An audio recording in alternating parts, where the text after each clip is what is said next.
झारखंड विधानसभा चुनाव में इंडिया गठबंधन को बड़ी जीत मिली है। वहीं एनडीए को बुरी तरह से हार का सामना करना पड़ा है। एनडीए का नेतृत्व करने वाली बीजेपी, जो आस लगाए बैठी थी कि इस चुनाव में उसकी जीत होगी, उसके गठबंधन की सरकार बनेगी, उसने कभी सपने में भी नहीं सोचा होगा कि उसका ऐसा चुनावी हश्र होगा और जेएमएम के नेतृत्व वाला इंडिया गठबंधन न सिर्फ सत्ता में वापसी करेगा बल्कि पिछले चुनाव से अच्छा प्रदर्शन करेगा। तो इस चुनाव में जेएमएम के नेतृत्व वाले इंडिया गठबंधन को, जिसमें कांग्रेस, आरजेडी और वाम दल भी शामिल हैं, उसको मिली हैं 56 सीटें। वहीं बीजेपी के नेतृत्व वाला एनडीए गठबंधन सिर्फ 24 सीटों पर सिमट गया है। तो बीजेपी को तो इस चुनाव में बड़ा झटका लगा है। बीजेपी के दो बड़े चुनाव प्रभारी थे, शिवराज सिंह चौहान प्रभारी और हेमंत बिस्वा शर्मा असम के सीएम सह प्रभारी, उनकी भी ये बड़ी हार है। तो बीजेपी को तो दुख है ही, लेकिन बीजेपी के एक नेता को बहुत ज्यादा दुख है। ये नेता कभी जेएमएम में रहे थे।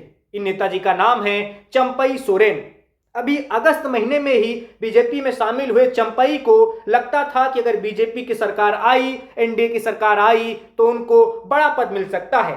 लेकिन चंपई के इस सपने को, इन उम्मीदों को झटका तब लगा जब जेएमएम के नेतृत्व वाला गठबंधन फिर से सत्ता में आ गया। तब सवाल उठ रहा है कि क्या चंपई अब फिर से घर वापसी करेंगे?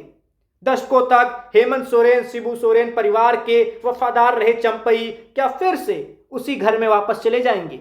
इस सवाल का जवाब है फिलहाल तो नहीं। चंपई ने जेएमएम की जीत के बाद, इंडिया गठबंधन की जीत के बाद जो कुछ कहा है, उससे यही संकेत मिल रहे हैं कि चंपई अभी बीजेपी में ही रहने वाले हैं।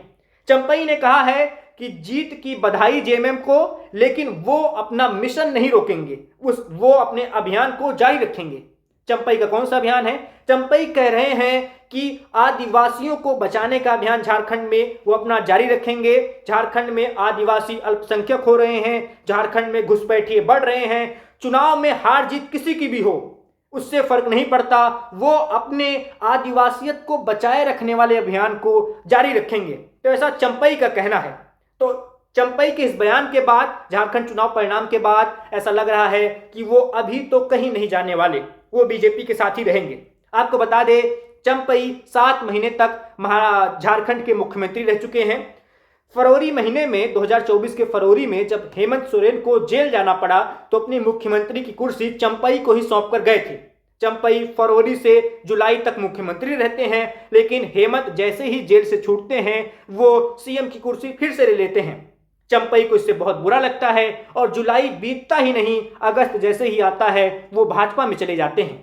भाजपा में जाने के बाद चंपई ने कहा था कि मुख्यमंत्री की कुर्सी इस तरह से छीना जाना चुनाव से सिर्फ कुछ महीने पहले ये उनका अपमान था और वो इस अपमान का बदला जरूर लेंगे। लेकिन चुनाव परिणाम में हेमंत फिर से वापसी कर ले गए। हेमंत सोरेन अब चौथी बार झारखंड के मुख्यमंत्री बनने जा रहे हैं।